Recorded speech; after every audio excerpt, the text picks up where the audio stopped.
धारावी पुनर्विकास प्रकल्पात शेकडो कुटुंबांना राज्य सरकारच्या नवीन निर्णयानं अतिरिक्त क्षेत्रफळाचा लाभ होणार आहे।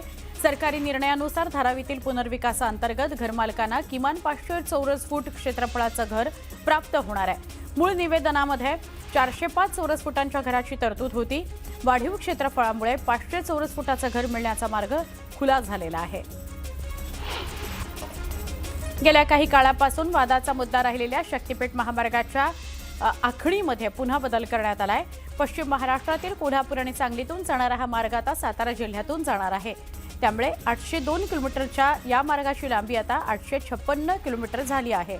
पण आता साताऱ्यातील शेतकऱ्यांकडून महामार्गाला विरोध होतोय। मार्च महिन्यामध्ये मुंबईत मालमत्तांच्या विक्रीत वाढ झाली असली तरी मुद्रांक शुल्काच्या रूपातून सरकारला मिळणाऱ्या महसुलामध्ये मात्र घट झालेली आहे। मार्च महिन्यामध्ये मुंबईत 15,500 मालमत्तांची विक्री झाली असून याद्वारे 1,492 कोटींचा महसूल सरकारला मिळाला आहे। मात्र गेल्या वर्षी मार्च महिन्यामध्ये मालमत्ता विक्रीतून सरकारला 1,589 कोटींचा महसूल मिळाला होता। नवी मुंबई आंतरराष्ट्रीय विमानतळाच्या सुरक्षेबाबत त्रुटी समोर आलेल्या आहेत। धावपट्टीपासून अवघ्या 3 किलोमीटर अंतरावर असलेल्या उल्वे परिसरामध्ये कत्तलखाना आणि मांस विक्री सुरू आहे। त्यामुळे विमानांना पक्षी धडकचा धोका असून विमानतळ सुरक्षेवर प्रश्नचिन्ह उपस्थित केलं जात आहे। मुंबईतील प्रभादेवी इथल्या ब्रिटिशकालीन उड्डाणपुलाच्या जागी नवीन दुमजली उड्डाणपूल उभारण्यात येतोय। या उड्डाणपुलाच्या कामाकरता मध्य रेल्वेवर रात्रकालीन ब्लॉक घेतला जाणार आहे। हा ब्लॉक भायखळा दादर स्थानकांदरम्यान अप आणि डाऊन धीम्या आणि जलद मार्गांवर असेल। या ब्लॉकमुळे लांब पल्ल्याच्या रेल्वेगाड्याच्या वेळापत्रकांमध्ये बदल होऊ शकतो। मुंबई महापालिकेकडून गॅस पाईपलाईन विस्ताराला गती देण्याकरता धोरण जाहीर करण्यात आलंय।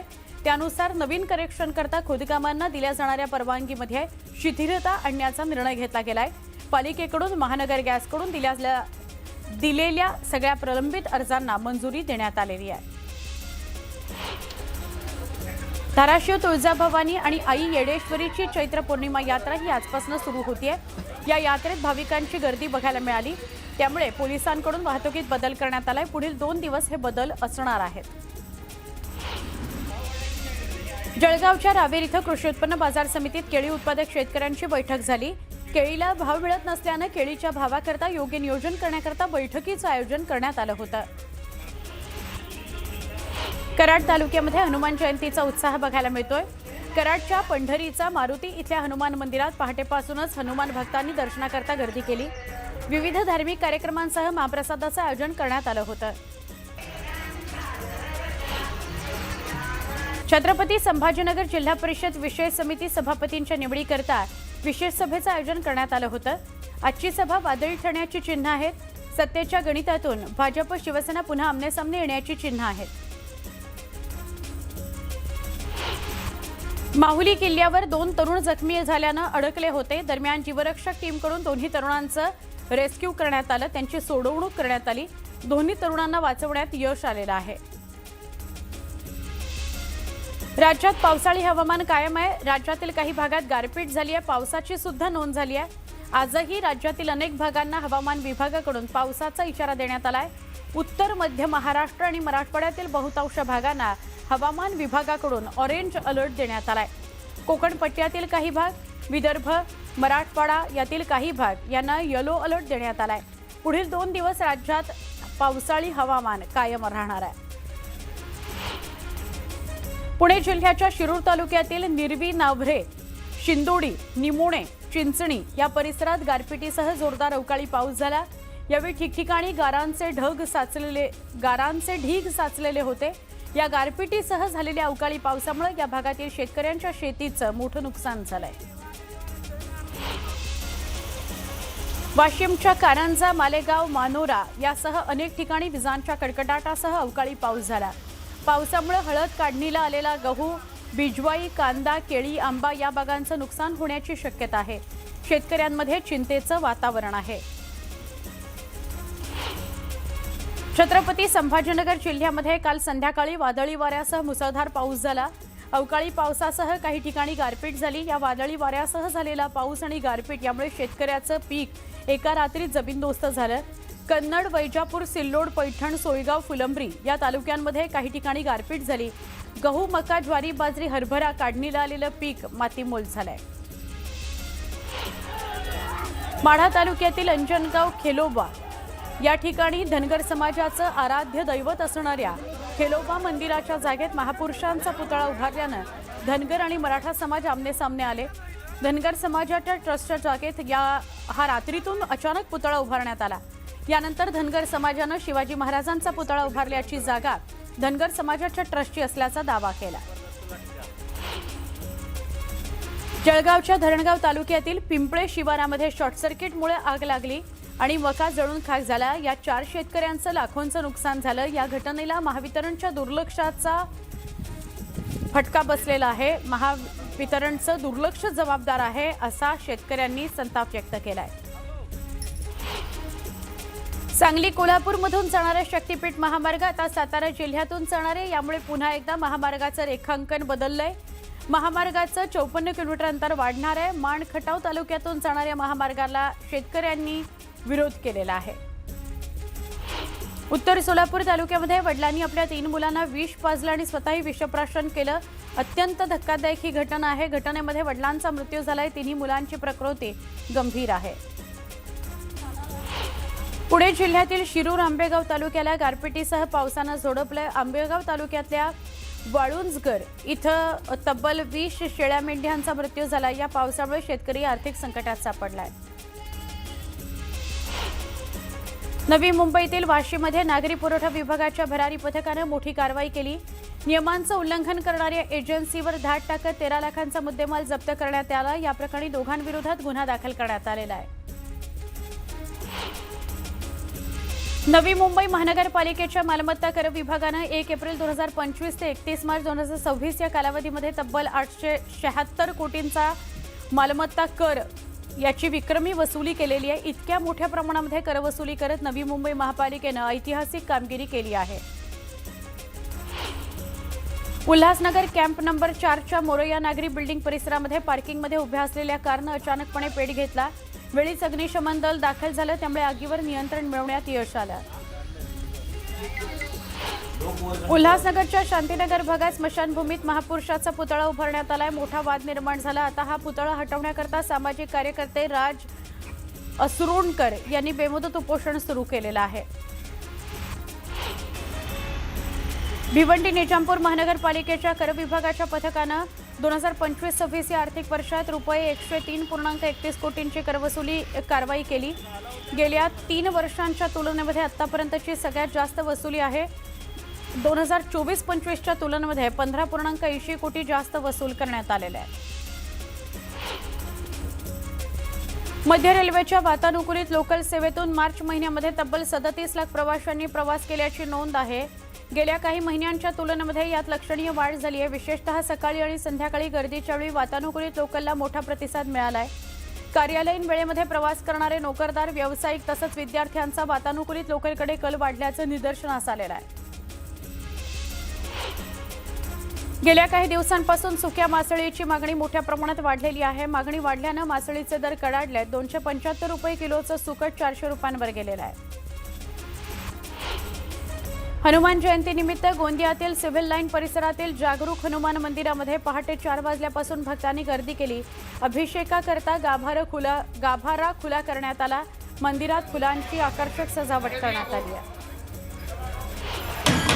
रत्नागिरीच्या कोळथरे या गावामध्ये प्राचीन दुर्गादेवी मंदिराचा पारंपरिक रथोत्सव मोठ्या उत्साहात संपन्न झाला. चैत्र शुद्ध चतुर्दशी आणि पौर्णिमेनिमित्त 2 दिवस चालणाऱ्या या उत्सवामध्ये भजन, कीर्तन, महाप्रसाद यासह जत्रेसह रथयात्रेचं आयोजन करण्यात आलं होतं. रत्नागिरीच्या दापोलीमध्ये पंचमुखी हनुमान मंदिर आहे आणि हनुमान जयंतीनिमित्त आकर्षक रोषणाईने ते उजळून निघालेलं आहे. सुमारे 300 वर्षांची परंपरा लाभलेल्या या प्राचीन मंदिरामध्ये हनुमान जन्मोत्सव साजरा करण्यात आला. भक्तांची मोठी लगबग बघायला मिळणार आहे. जालन्यामध्ये समृद्धी महामार्गावर भरधाव ट्रकनं चिरडल्याने 8 महिला कामगारांचा जागीच मृत्यू झाला. अत्यंत धक्कादायक, संतापजनक ही घटना. या घटनेत मृतांच्या नातेवाईकांना प्रत्येकी 5 लाखांची मदत जाहीर करण्यात आली आहे. अर्जुन खोतकर यांनी ही माहिती दिली. मुंबईमध्ये पार्किंग समस्येवर तोडगा म्हणून महापालिकेने स्मार्ट पार्किंग योजना राबवण्यात राबवण्याचं ठरवलेलं आहे। मोबाईल ॲपद्वारे रिअल टाइम पार्किंग उपलब्धता आणि आगाऊ बुकिंगची सुविधा मिळणार आहे। मॉल्स, व्यावसायिक संकुलं आणि सोसायट्यांच्या रिकाम्या जागा प्लॅटफॉर्मशी जोडण्यात येणार आहेत। शहरातील 5 प्रभागांमध्ये प्रायोगिक तत्वावर योजनेची अंमलबजावणी सुरू करण्यात आलेली आहे। मार्च 2026 मध्ये जीएसटी कलेक्शन 1.78 लाख कोटींवर पोहोचलं आहे। 1 एप्रिल 2026 ला जारी केलेली आकडेवारीनुसार मार्चमध्ये केंद्र आणि राज्य सरकारनं रिफंड घटवल्यानंतर म्हणजे कमी केल्यानंतर नेट जीएसटी रेव्हेन्यू 1.78 लाख कोटी रुपये जमा केले। चारधाम यात्रा 2026 साठी केदारनाथ धामची कपाट 22 एप्रिल पासून खुली होणार आहेत, तर 21 एप्रिल पासून हेलिकॉप्टर सेवा सुरू होणार आहे। यासाठी उत्तराखंड नागरी उड्डाण विकास प्राधिकरणाने भाडे दर निश्चित केलेला आहे।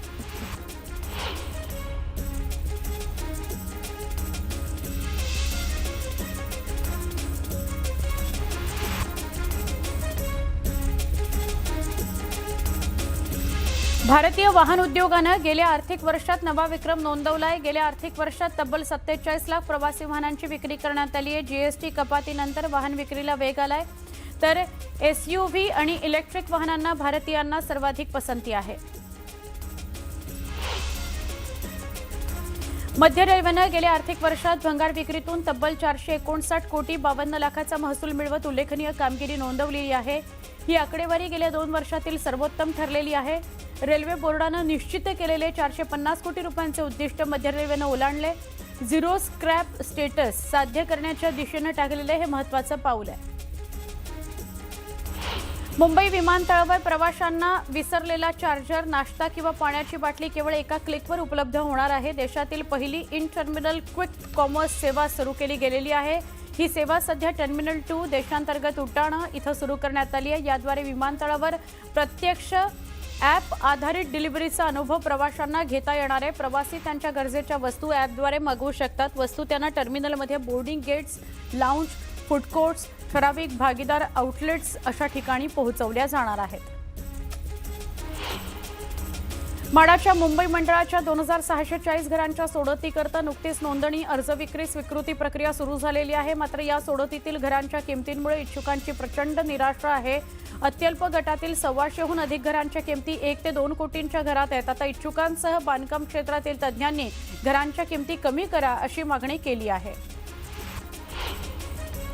माडाच्या मुंबई मंडळाच्या घरांच्या सोडतीमध्ये प्राप्त घरं जशा आहेत त्या स्थितीमध्ये विक्रीकरता उपलब्ध आहेत। माडातर्फे या घरांचा ताबा देण्यापूर्वी डागडुजी दुरुस्ती करून दिली जाणार आहे। तसंच यशस्वी अर्जदाराला सोडतीमध्ये लागलेल्या घराचा मालमत्ता कर आणि सोसायटीचा देखभाल खर्च थकीत असल्यास माडातर्फे भरून त्याला ताबा दिला जाणार आहे अशी माहिती म्हाडानं दिलेली आहे। पुण्यातील उत्तम नगर पोलिसांनी अंमली पदार्थांची विक्री करणाऱ्या टोळीला अटक केलेली आहे। अपहरणाच्या गुन्ह्यातील आरोपी सुनील राठोडच्या चौकशीमध्ये ड्रग्ज विक्री समोर आली। या प्रकरणामध्ये 4 जणांना अटक करण्यात आली। आणखी आरोपींचा शोध सुरू आहे। महाराष्ट्र सरकारच्या महत्त्वाकांक्षी लाडकी बहीण योजनेबाबत मोठी अपडेट समोर आली आहे। अनिवार्य ई-केवायसी प्रक्रिया पूर्ण न केल्यामुळे सुमारे 68 लाख खाती बंद करण्यात आलेली आहेत। अधिकाऱ्यांच्या माहितीनुसार एकूण 2.43 कोटी खात्यांपैकी ही खाती निर्धारित मुदतीमध्ये ई-केवायसी करू शकली नाहीत, त्यामुळे निष्क्रिय करण्यात आलेली आहेत। 45 वर्षांनंतर मानव पुन्हा एकदा चंद्राच्या दिशेने प्रवासाला निघालेला आहे। अमेरिकन अंतराळ संस्था नासाचे आर्टेमिस 2 हे पहिले मानवयुक्त मशीन पहाटे भारतीय वेळेनुसार 4:05 फ्लोरिडामधून यशस्वीरित्या प्रक्षेपित करण्यात आले। या मोहिमेमध्ये Christina Koch, Victor Glover, Reid Wiseman आणि जेरेमी हॅम्सन यांचा समावेश आहे। बारामती पोटनिवडणुकीच्या पार्श्वभूमीवर राजकीय हालचालींना वेग आलाय। राष्ट्रवादी काँग्रेसकडून सुनेत्रा पवार 6 एप्रिलला उमेदवारी अर्ज दाखल करणार आहेत। त्यामुळे मुख्यमंत्री आणि उपमुख्यमंत्री यांनी उपस्थित राहणार आहेत। गावागावात घोंगडी बैठका सुरू झालेल्या आहेत। कार्यकर्त्यांमध्ये उत्साह आहे। सुनेत्रा पवारांना मोठ्या मताधिक्याने विजयी करण्यासाठी तयारी सुरू झालेली आहे। राहुरी पोटनिवडणुकीकरता भाजपकडून अक्षय कर्डिले यांना उमेदवारी देण्यात आली। अक्षय कर्डिले हे भाजपचे दिवंगत नेते शिवाजीराव कर्डिले यांचा मुलगा आहेत। शिवाजीराव कर्डिलेंच्या निधनानंतर राहुरीची जागा रिक्त झालेली होती, त्यामुळे या ठिकाणी आता पोटनिवडणूक होते आहे। राहुरी आणि बारामती या दोन्ही जागांवर राष्ट्रवादी काँग्रेसनं यापूर्वी निवडणूक लढवलेली असली तरी त्यांनी यावेळी माघार घेतली तर काँग्रेस मैदानात उतरेल असा इशारा प्रदेशाध्यक्ष हर्षवर्धन सपकाळ यांनी दिलेला आहे। येत्या 2 दिवसांमध्ये उमेदवारीकरता अर्ज प्रक्रिया सुरू होणार आहे। उद्यापासून इच्छुकांच्या मुलाखती घेतल्या जातील। त्यामुळे या जागांवर काँग्रेस विरुद्ध राष्ट्रवादी काँग्रेस असा नवा राजकीय संघर्ष उभा राहू शकतो। अजित पवारांच्या मृत्यूशी अरोरा आणि खरातचा संबंध आहे का असा सवाल उपस्थित करत नरेश अरोरांनी अजितदादांना चुकीचे सर्व्हे दिले असा आरोप राष्ट्रवादी काँग्रेसचे आमदार अमोल मिटकरी यांनी केला आहे। सुनेत्रा पवारांना भेटायला आलेल्या सुनील तटकरे यांना आल्या पावली माघारी जावं लागलं कारण सुनेत्रा पवार त्यांच्या कार्यालयात नव्हत्या। सुनील तटकरे त्यांच्या मतदारसंघातील कामांकरता मुख्यमंत्र्यांना भेटायला गेले होते। त्यांची भेट घेऊन सुनेत्रा पवार यांना भेटण्याकरता गेले असता त्या तिथे कार्यालयात उपस्थित नसल्यानं त्यांना परत माघारी फिरावं लागलं। अजित पवारांच्या अपघातासंदर्भात सखोल चौकशी करावी अशी मागणी मंत्री अदिती तटकरे यांनी केली आहे। त्याचबरोबर भोंदू अशोक खरात प्रकरणामध्ये एसआयटी चौकशी करून पीडित महिलांना न्याय मिळवून द्यावा अशी भूमिका अदिती तटकरेंनी व्यक्त केली। दोषींवर कठोर कारवाई करावी अशीही मागणी अदिती तटकरेंनी केली। आमदार संजय गायकवाड यांच्या 35 कोटी कमिशनच्या वक्तव्यावरून वाद पुन्हा चिघळलेला आहे। आधी चुकून बोललो असं म्हणणाऱ्या गायकवाडांनी आता पुन्हा सभेमध्ये तेच विधान केलेलं आहे। कार्यकर्त्यांसाठी कमिशन सोडलं असं त्यांनी म्हटलंय। त्यामुळे राजकीय वर्तुळात चर्चा रंगलेली आहे। आता पक्षाकडून काय कारवाई होते याकडे सगळ्यांचं लक्ष आहे। नवी मुंबई महापालिकेतील 60 वर्ष वयोमर्यादेच्या निर्णयावरून पुन्हा एकदा राजकीय वाद पेटला। यावरून भाजप आणि शिवसेनेमध्ये आरोप प्रत्यारोप सुरू झालेले आहेत। भाजपचे सभागृह नेते सागर नाईक यांनी या निर्णयाचं समर्थन केलं। अनुभवी कर्मचाऱ्यांना न्याय देण्यासाठीच हा निर्णय घेतल्याचं स्पष्ट केलं। बारामती पोटनिवडणुकीच्या पार्श्वभूमीवर राजकीय हालचालींना वेग आलाय। राष्ट्रवादी काँग्रेसकडून सुनेत्रा पवार 6 एप्रिलला उमेदवारी अर्ज दाखल करणार आहेत। यावेळी मुख्यमंत्री उपमुख्यमंत्री उपस्थित राहणार आहेत। गावागावामध्ये घोंगडी बैठका सुरू झालेल्या आहेत। कार्यकर्त्यांमध्ये उत्साह आहे। सुनेत्रा पवारांना मोठ्या मताधिक्यानं विजय करण्याचं जोरदार तयारी त्यासाठी केली जाते आहे। राहुरी आणि बारामती या दोन्ही मार्गांवर राष्ट्रवादी काँग्रेसनं यापूर्वी निवडणूक लढवली आहे। तरी जर त्यांनी यावेळी माघार घेतली तर काँग्रेस मैदानात उतरेल असा इशारा हर्षवर्धन सपकाळ यांनी दिलाय।